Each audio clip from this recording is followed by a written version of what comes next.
I guess we can start. All right, so welcome to the Cindy Show, our bi-weekly series designed for an exclusive group of customers like yourselves. Each 1 hour session is hosted live by myself. For those of you who don't know me, I'm Cindy Civan. I'm the Director of Customer Success at SysAid, and I'm here to bring you expert tips, best practices, and support you with live Q&A to help you level up your SysAid experience. A little bit about myself, as always. I've been at SysAid for over 8 years now, and I've originally come from the professional services team, and just over 4 years, I joined the customer revenue team. So I know I mentioned last time, and I'm not sure if you all remember, that I said that I would always share something about myself, and I said last time that I wouldn't bring up food again, but I couldn't resist. So one of today's very special guest speakers and I actually share a passion for making sourdough bread. So although it's been a while since I last baked, it's a hobby we genuinely love, and one I'd like to revisit hopefully again soon. So comment in the chat right now if you're a fan of sourdough bread, if you make sourdough bread. You can even put the name of your starter. How old is my starter, Mark? Wow, I think it must be mine's about 4 or 5 years, I would say, about 4 years. Francis Lee, 5 years. So yes, keep commenting. And maybe hopefully next time I won't mention food, but I don't know. I guess you guys are knowing me quite well by now that I like to talk about food and what I enjoy. Okay, nice to see that you make it occasionally, Bruce. Amazing. I'm liking the feedback, so thank you. Okay, so on that note, I'm excited to introduce our first guest speaker, who is my direct manager. So I'm on my best behavior today, everybody. And SysAid's Chief Customer Officer, Francis Lee. Francis brings a wealth of experience in our customer strategy and leadership in customer experience. And today, Francis will be sharing SysAid's approach in helping customers leverage AI within our organization. So, Francis, would you like to introduce yourself? Well, let me first say, Cindy, that it's a pleasure being on your show. I'm a long-time listener, first-time caller. And as you mentioned, I'm an avid sourdough bread baker. Picked it up during the pandemic, and I bake at least 2 loaves of bread every week ever since.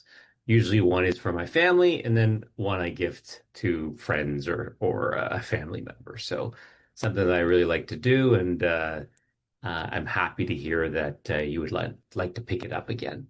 So I've been the company's CCO for a little over 5.5 years now, and I am happy to be here with all of you. I know that everyone here has something in common, which is hopefully leveraging AI a little bit more fully within their organization. And we are helping several hundreds of our customers to do that. And so I think we've learned a little bit about how to do that most effectively, and that's what I hope to cover off in my time with you today. Thank you, Francis.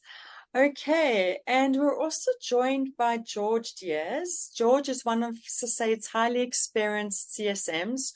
George, brings extensive expertise from his time in professional services, and I've invited George today specifically to assist with your SysAid CoPilot configuration. With his deep product knowledge and practical approach, I'm confident that after his walkthrough today, you'll be very well equipped to get the most out of SysAid CoPilot. So, George, would you like to introduce yourself? Of course. Thank you, Cindy. Hello, everyone. I see some familiar names here, so I think a lot of you know me already. But anyway, George here, almost 3 years in SysAid. Started off as an implementation manager, moved to a customer success role beginning of the year. Yeah, happy to be here, happy to share, and let's enjoy. Amazing. Thank you, George. Okay, so today I encourage you to open up your SysAid environment and follow along as George is going to walk you through the step-by-step configuration of your SysAid CoPilot. Just a little bit of housekeeping. Please feel free to ask questions in the chat at any time. My team will assist in answering them, and I might just break as well for George as well while he's doing his demo. I'll also try and get to the questions myself during the session. And if at any time you would like to set up a meeting with my team, please feel free to book a meeting by selecting the link in the chat that Ella is going to post right now. Ella, if you could please share the link. I'll also be adding a few polls during my session, and of course, I'd appreciate your feedback. A special thank you to my guest speakers today, our chat moderators during today's session, and of course, for all of you for taking the time in your day to be here. So, as always, before I turn over to Francis, let's launch our first poll. Ella, if you could launch our first poll, which is, what is the reason why you're not using SysAid CoPilot? That is our first poll. Ella, if you can just launch that, that would be great. There we go. What is the reason why you're not using SysAid CoPilot? If you could just type your answer in there, that would be amazing. And thank you, Ella, for posting the link in case you would like to book a meeting with one of our account managers.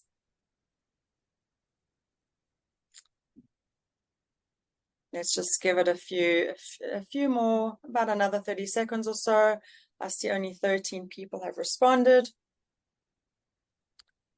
And Ella, once everyone has had a chance to respond, it would be nice to share the poll just to see some of the answers. But everyone I can see is still typing rapidly. Let's give it another 15 seconds. And as always, thank you for taking your time to answer the polls. Okay, let's end it. Thank you. And share the results. View details, let's see. Okay, some of you are saying you don't know how to use it, you haven't had time to learn it. Okay, so you've come to the great show. You're new to this, just getting started with SysAid, amazing. We're about to launch. Once ready, fantastic. Using it and loving it, amazing. And I'm glad that you're here if you're using it and loving it, because you are going to learn a lot from George today as well. You're on-prem, okay, Maria. I'm hoping once you've seen what we are offering, that's great, because it could be an option for you to move to the cloud. And I'm not going to go through all of them, but thank you so much, and I appreciate you answering the questions. Okay, let's move back to the deck. Francis, over to you. Great, thanks, Cindy. So you can see the slide in front of us. We call it the AI adoption framework. And you can also think about it as a trust hierarchy. When you're trying to drive change through your organization, that's one of the toughest things you can do, right? So to drive change with your own IT team, drive change for your end users, getting a person to do something differently than they're doing now, we learned, is one of the toughest things you can do. Often it's not the technology, but it's how you execute and how you get people to adopt the technology. So at SysAid, we've adopted this framework in order to really help our customers get full value and drive the change within their organizations. I'm a big fan of John Kotter, and John Kotter breaks down breaking change into steps. And the first step in leading change in John Kotter's book is creating a sense of urgency. And I once read on LinkedIn a quote that I thought landed quite well, resonated with me. And when you're trying to get people to leverage AI, there's sometimes is a little bit of anxiety, right? Sometimes there's a little bit of resistance. And you hear whispers of how AI is here to take people's jobs. And what I would say is, we're not seeing AI displace human jobs, but we are seeing humans that leverage AI potentially displace other humans. So let me say that again, right? We don't expect to see that, SysAid CoPilot is going to take people's jobs, right? But If you're a human that is not embracing AI, then watch out for the other humans that are, right? And that's something I think that helps create a sense of urgency within your own team if you're trying to drive adoption. So this framework starts with our AI chatbot for agents, and we call it our crawl stage. What we do there is we build a coalition, right? So you're building a coalition, hopefully a friendly coalition with members of your team, because you'll need this coalition as you then lead the change with your end users, other employees that are not within IT. And our SysAid CoPilot was built with building trust in mind. So the features specifically that we've built that contribute to building trust with your agents are things like IT controlled access and customizable prompts, right? So giving you full control over who can access what. The next layer of trust, the next layer up on the pyramid, is what we call the walk stage. And this is when you're trying to get the AI chatbot leveraged and used by your end users. So again, you want to build your coalition at the first stage with your IT administrators. They will then help you drive the change and drive the behavior with your end users. And again, some of the things that we've built into SysAid CoPilot, which should help you build trust within your end users, are things like guardrails and monitor and fine tune. And George is going to get into detail on how to leverage that and how to put that to good use. The next stage with leveraging AI would be what we call the run stage. And this is where you're actually using our agentic offering to complete tasks. So things like manual password resets or things that are mundane and repeated, really to free up both your end users as well as agents' time so they can do more higher value activities. And the features that we've built in order to build trust at this stage are things like our AI-powered security scanning, new AI agent approvals, customizable AI agents, and credentials management. And again, George will touch upon that a little bit as he gives you a deeper dive into how we actually put fingers to the keyboard and start configuring our AI within SysAid. And the last stage on here is the future, right? And so this is not something that is supported yet. Our offering here, and really in AI and service management, it's not available just yet, but our view of the future is leveraging AI for things like decision-making and scheduling. So more on that, at a future potential Cindy show, but it's important that when you build in things that can all of a sudden now make decisions based on a schedule, that you do build in full logging, full tracing, full transparency. So there's a bit of a theme here, right? And that is creating a sense of urgency, building trust with your coalition and then your end users, and leveraging the things that we built into SysAid CoPilot to ensure that you're ensuring maximum trust at each stage. So I wanted to, I guess, tee George up that way. We use this as an adoption framework with our customers, and George is going to get into a little bit more practical way of how we drive adoption and the operations of AI. Amazing, Francis. Thank you so much for your insights. It's such a pleasure to have you on the show, and I will obviously invite you again soon as well. I was just going to say, I hope I get invited back. Of course. Me too. Me too. Thank you, Francis.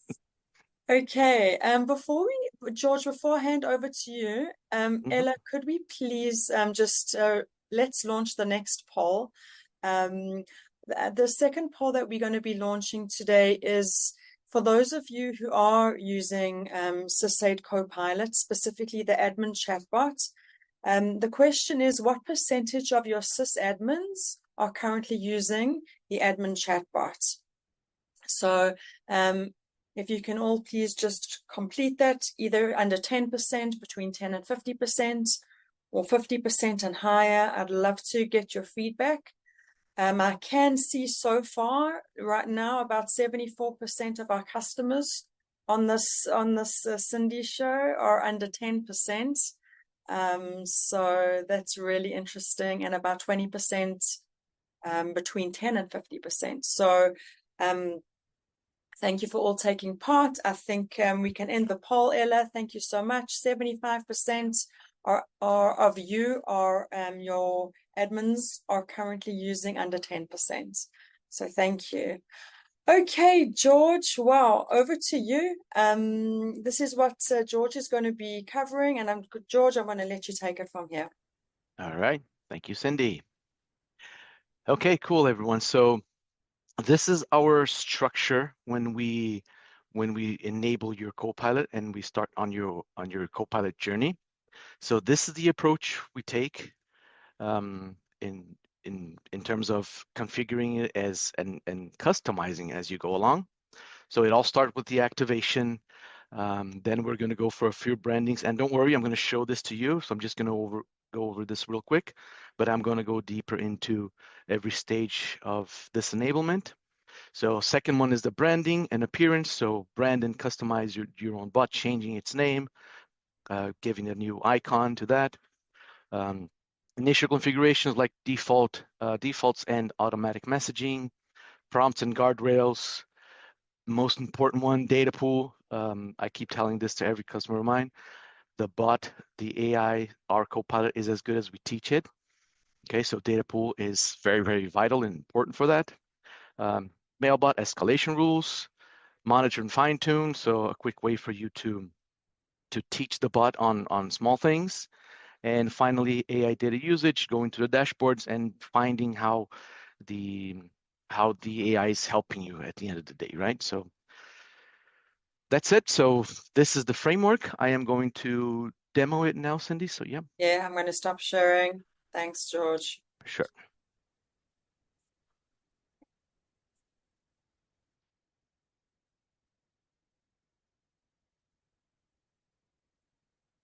Okay, so let's get started. So this is my environment.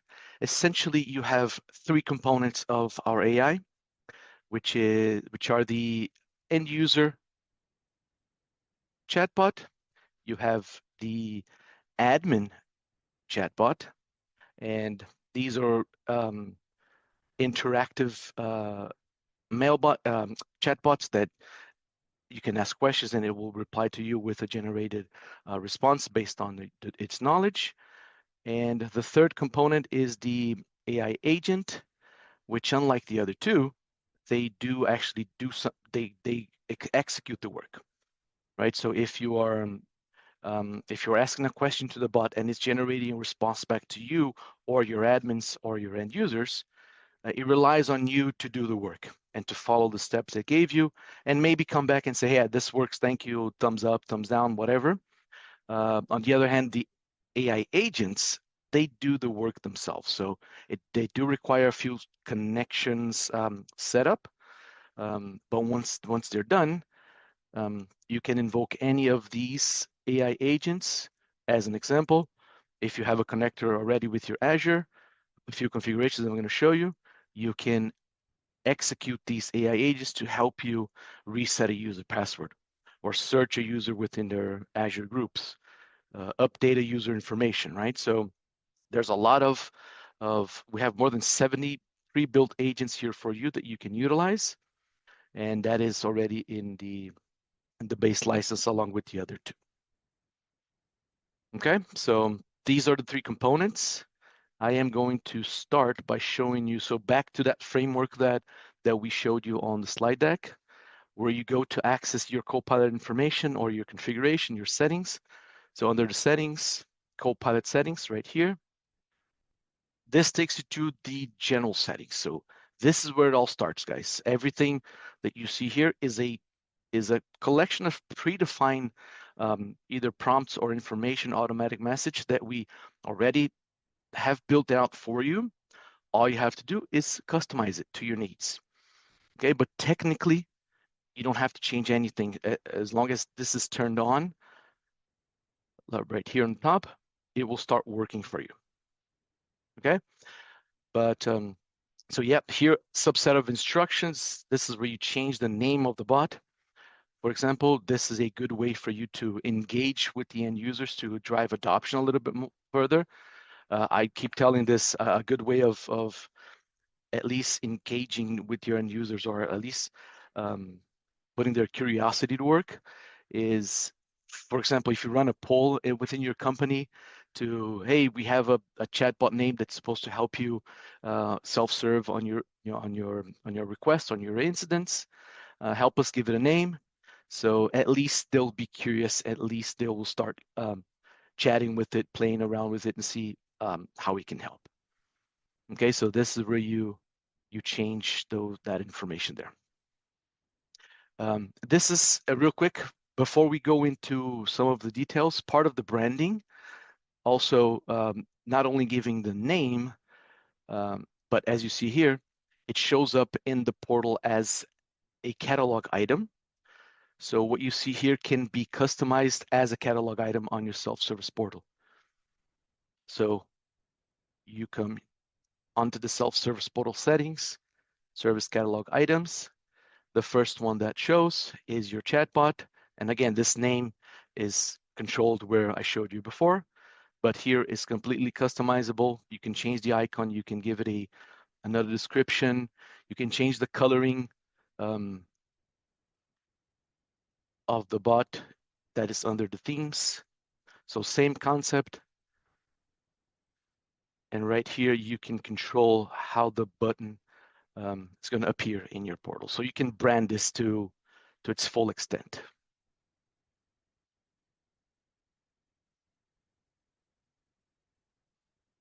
Okay, so back here, again, so that's for the branding, that's for the customization of it. We have a vital subset of information here as well, which are the prompts.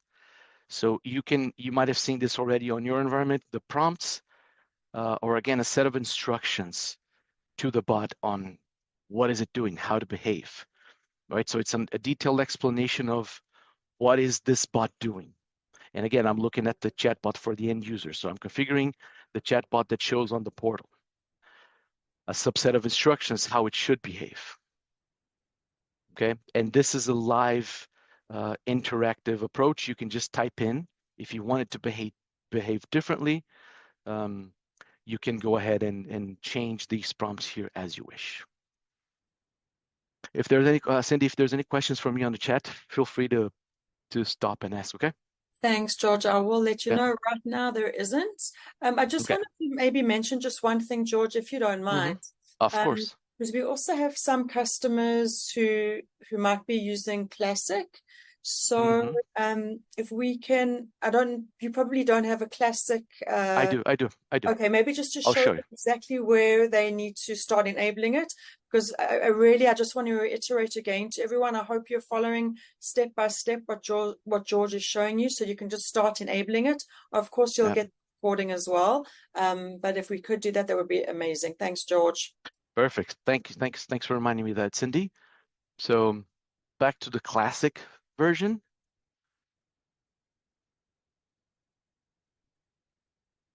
You will find the CoPilot settings under the cogwheel, the settings, under the general tab.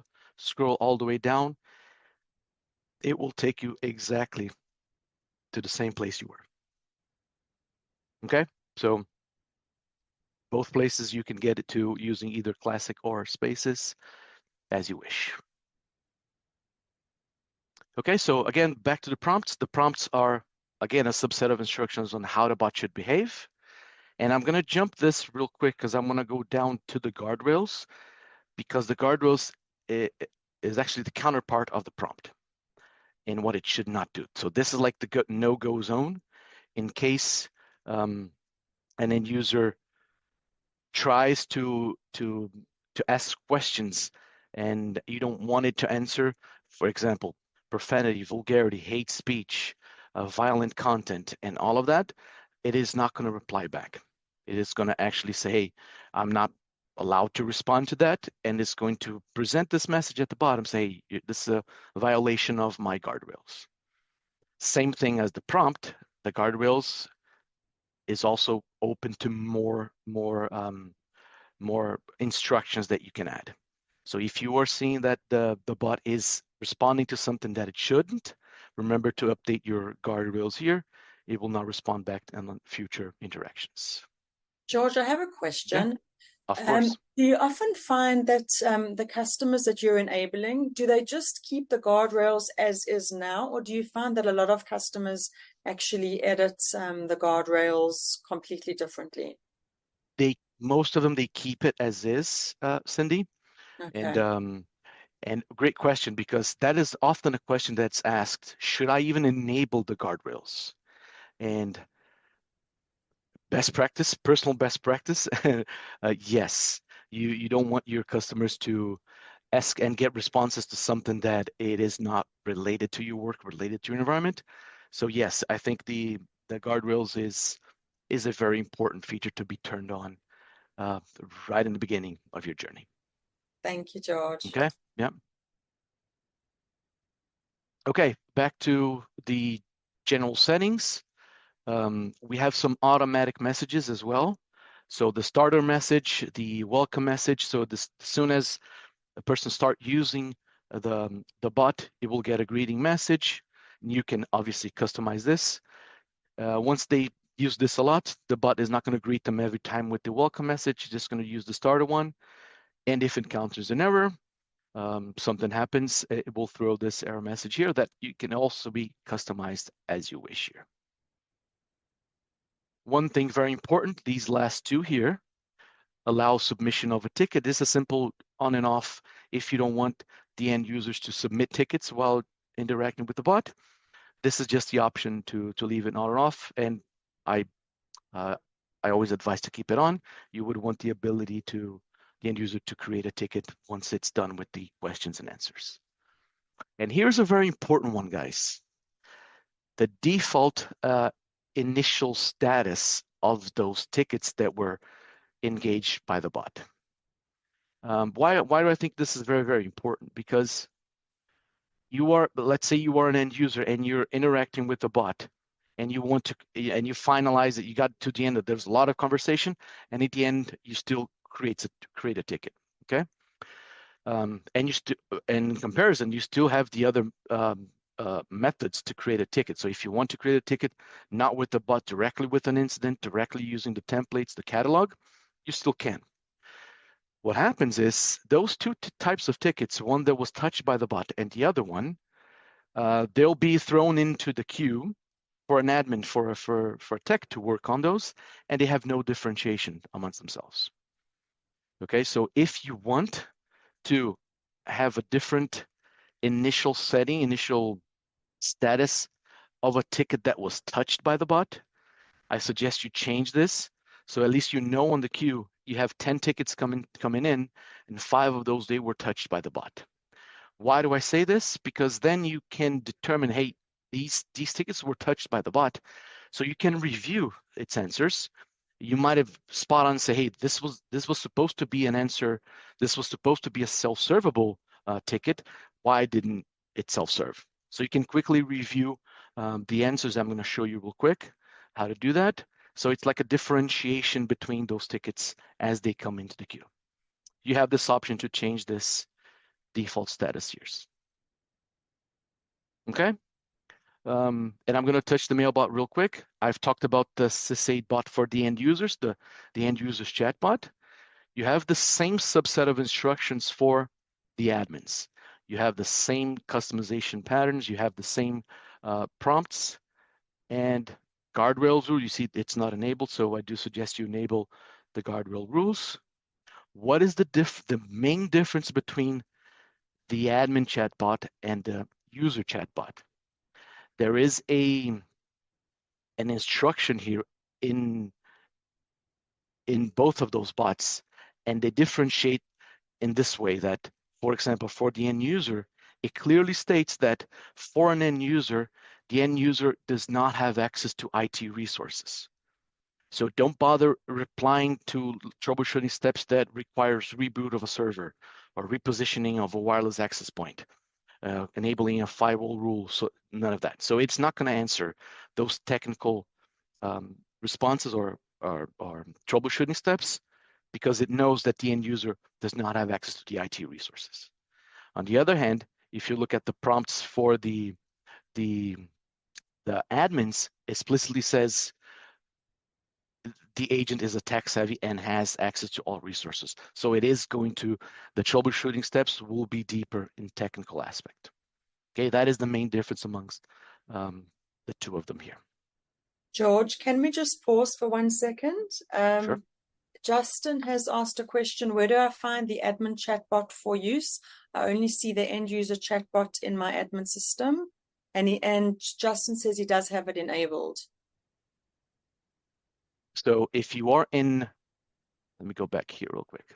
If you are in Classic, the AI chatbot should be enabled here, Justin, for you. On the top right here, right beside the quick search. So you can invoke it here. This is the admin chatbot. He's in Spaces. If you are in Spaces,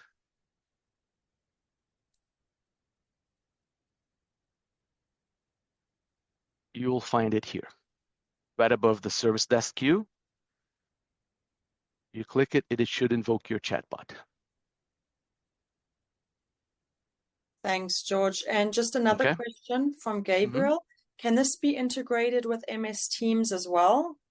Yes, MS Teams is a native integration. Great question, Gabriel. Thank you for that.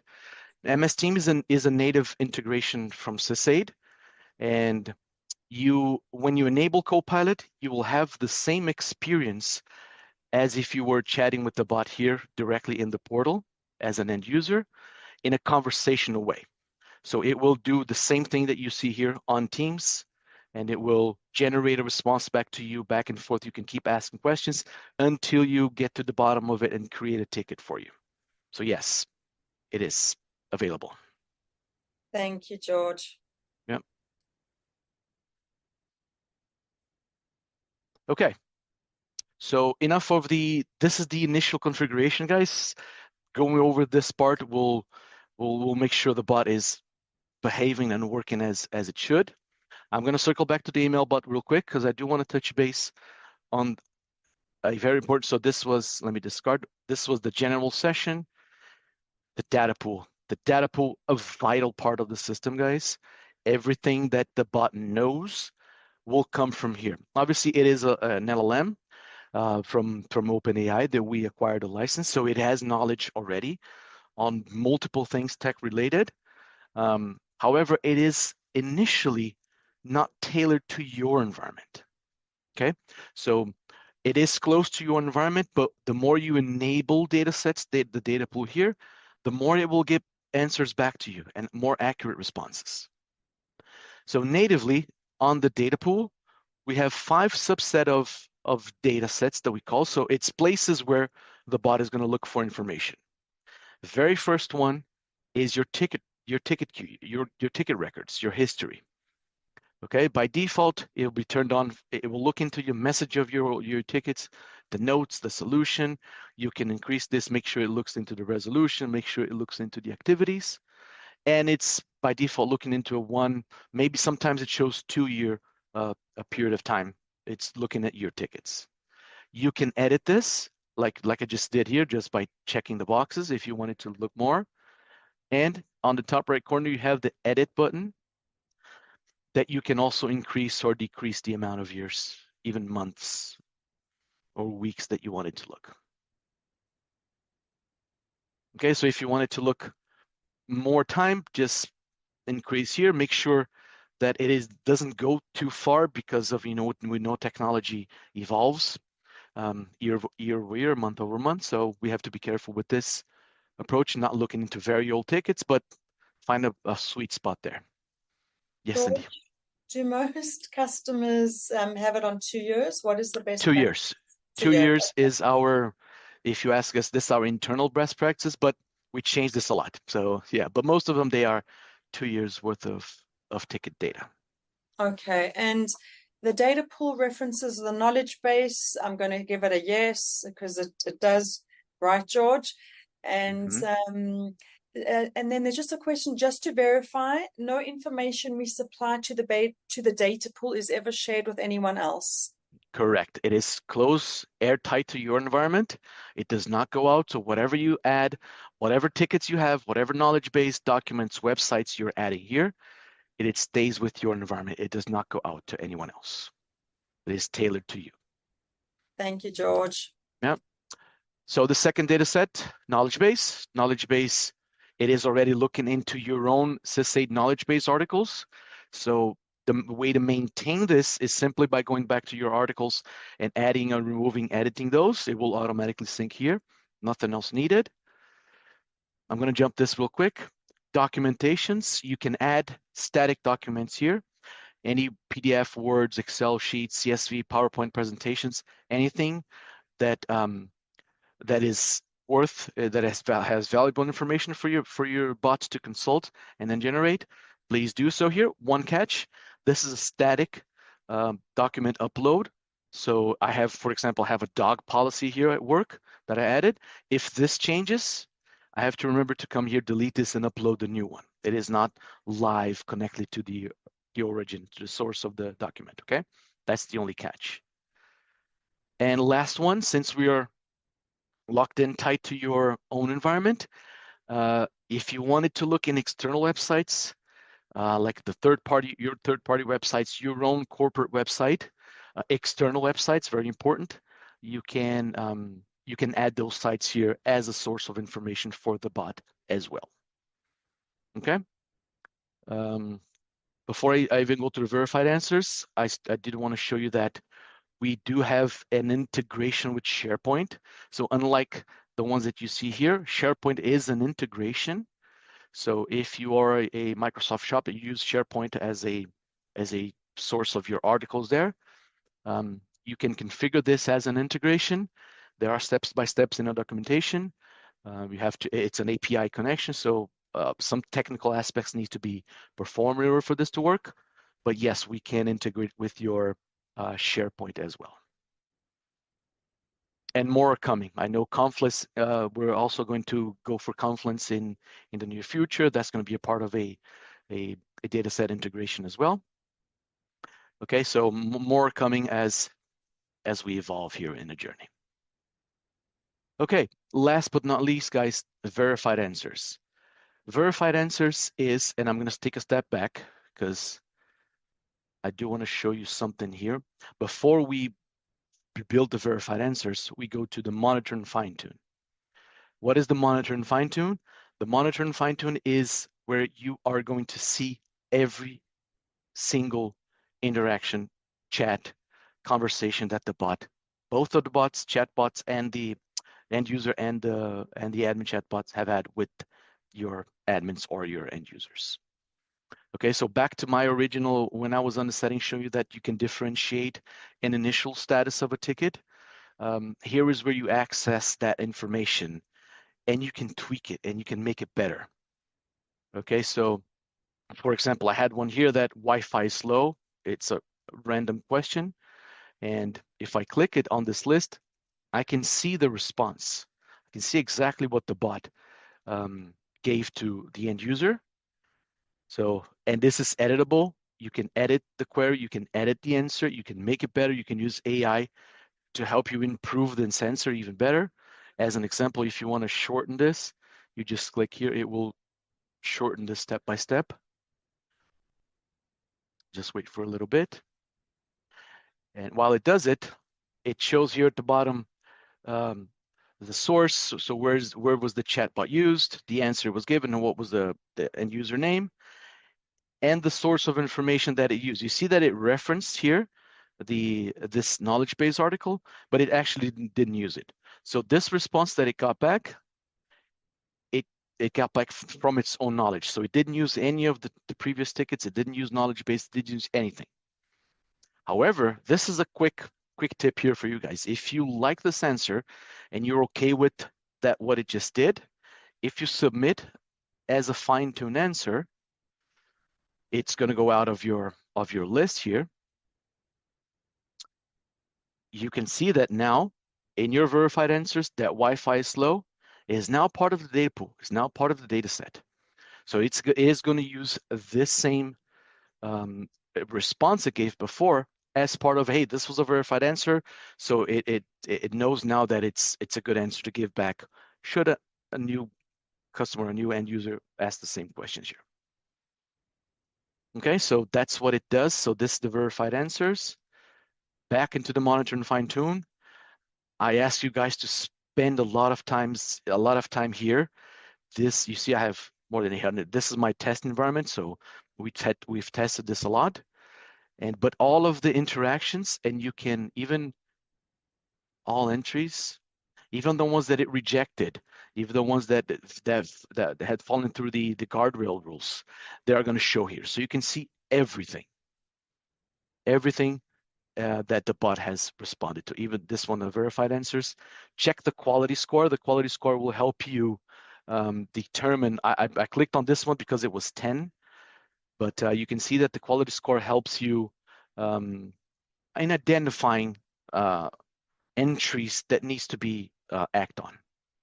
Right, so the lower the score, it means that there is no data pool coverage, there's no agent coverage. It was self-servable, yes, there you go. So it kind of left it up at 100%. And if the ticket was submitted, so a combination of all these will give you a quality score, and that quality score can help you reviewing all of the questions and making sure you're teaching the bot as you go. George? Okay. Yeah. Me again. Sure, fire away. A quick question. Something from Justin Avery. When setting up the data pool URL website link, is there a way to have it enter in a username and password to log into the help knowledge resource website? No. Yeah, no, it is. If you have authentication on your website, if you're using the intranet, no, we cannot connect to because of that authentication, we cannot. This is just external websites. Okay, if I'm going to show you the agents, so maybe we can have some agents connect to that external website. I'm going to show you a little bit of the agents right now. So maybe that's an option, but let us know. We're including Confluence as a part of the data set. And if you have more, let us know that maybe we can put in a feature request to have those added as well. Thanks, okay, but George. no, it's only external websites, open external websites. Okay, so that's it. Data pool and monitor and fine tune, very, very important.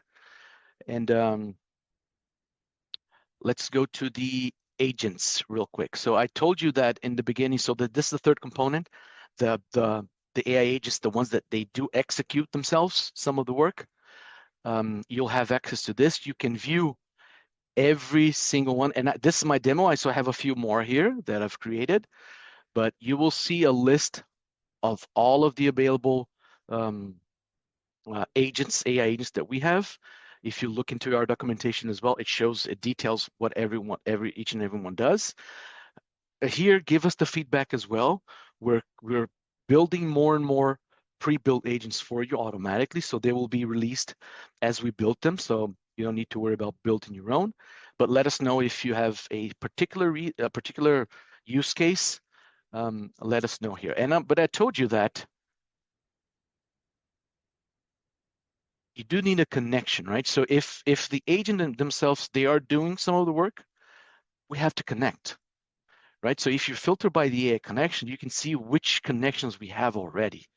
So Azure DevOps is a connection, Confluence is a connection, hi Bob, Microsoft Authenticator, Graph API, Intune API. All of these connectors, they are already there for you. This is the most used one, the Graph API. This is the Azure one. So once the tenant, client, secret, and domain information are filled out here, and you test this will say this was successful. You connect it to your Azure environment.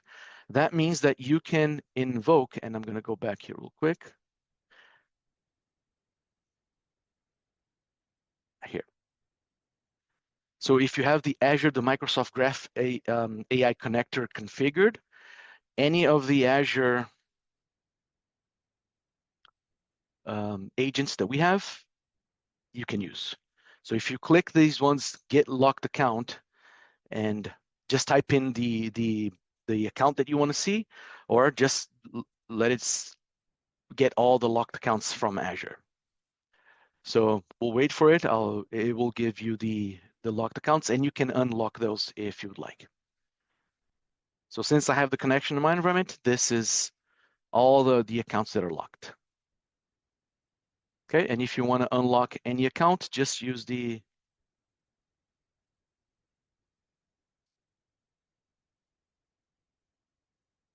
update user, search user, password reset.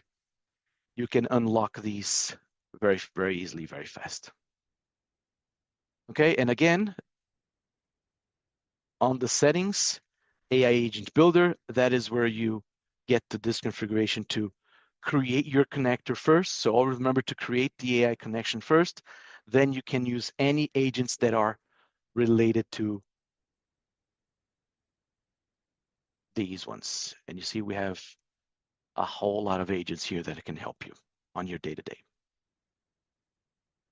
Okay, and last but not least, guys, sorry, I'm speeding up a little bit, is the dashboard. So once you're in it, once that we saw that less than 10% of your admins are using this, but once you see the number grow, once the end user, you can see the end user using the bot, you can use this dashboard to help you and see how you are doing with the bot. Is it actually helping you on your day-to-day?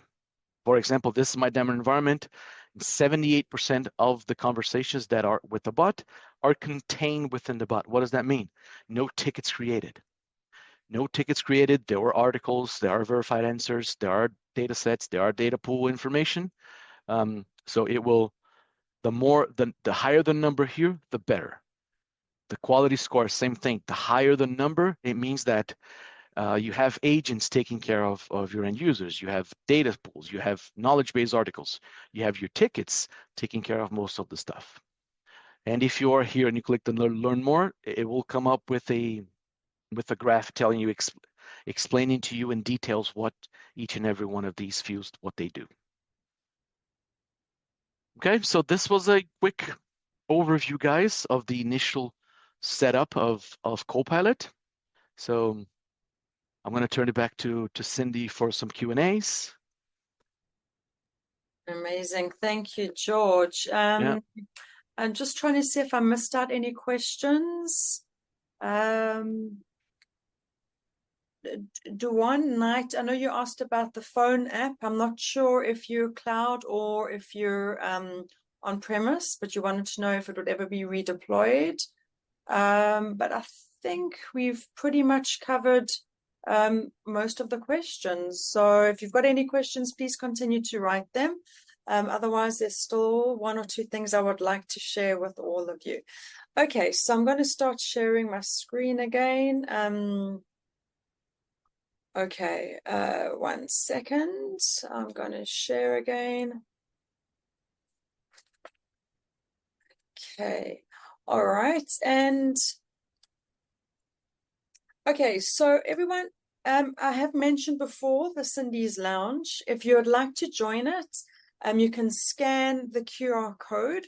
The Cindy's Lounge is a dedicated Slack channel where we keep the conversation going after the Cindy Show. So it's a casual space for follow-up, QA, any questions. It's usually open on a Thursday, although right now I actually haven't limited it. Everyone's questions are really, people are really quiet in the show, in the show and in the lounge. So if you would like to be part of the Slack channel where you can ask any questions relating to anything in the Cindy Show.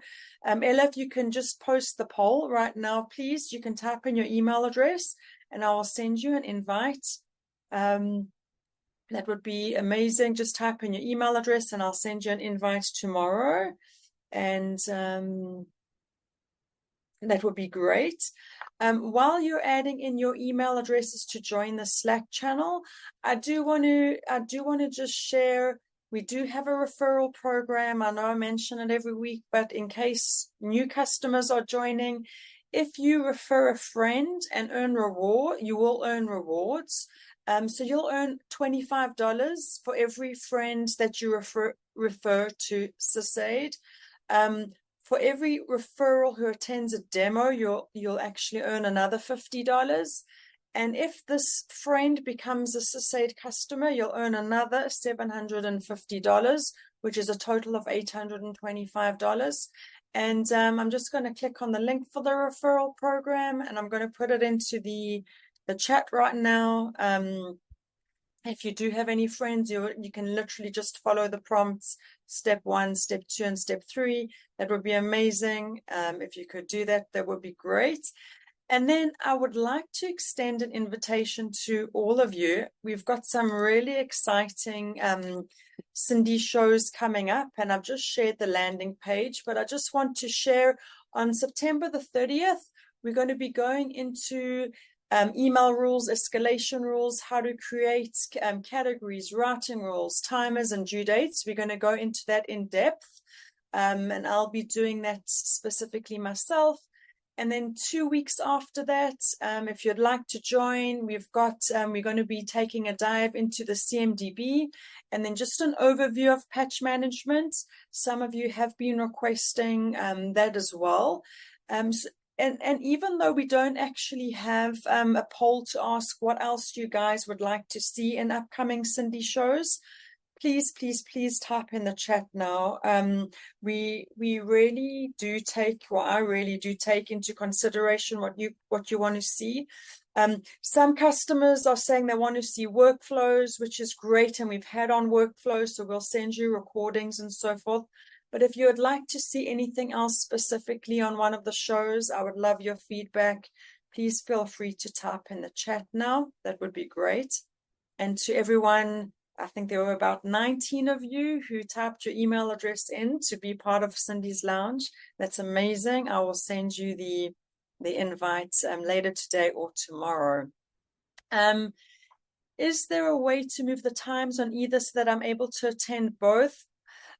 Unfortunately, the times are set, Justin. However, if you are referring to the Cindy Show or the Lounge, I'm not sure. If you're referring to Cindy Show, the times are pretty much set, but there's always the recordings, so please feel free to register, and then you'll get the recordings if for some reason you can't attend. And what else? Can you share the recording? Yes, we'll share the recording. We always do.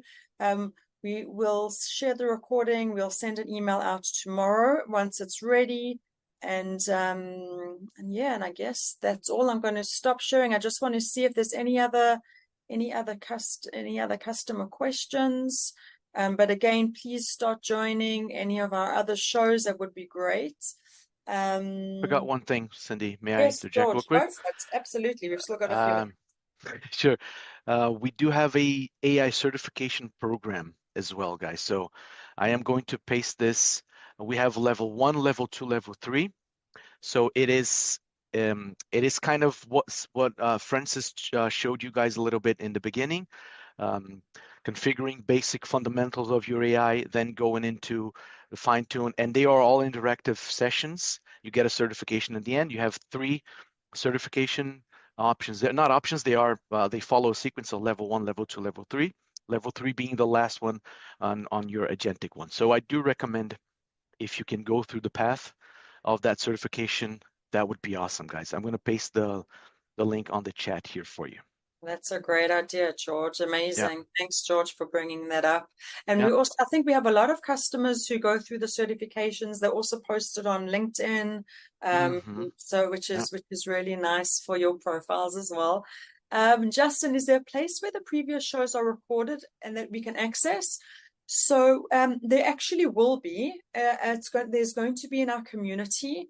I don't believe it's ready yet. However, I've got your details, and I'll send you the list of all of the recordings that we've had so far, and with the greatest of pleasure. So Justin, I will do that. Clifford, you went through all levels. I highly recommend that everyone take the advantage of the free certification. Oh, that's great feedback. Thank you. There you go, Clifford. Yeah.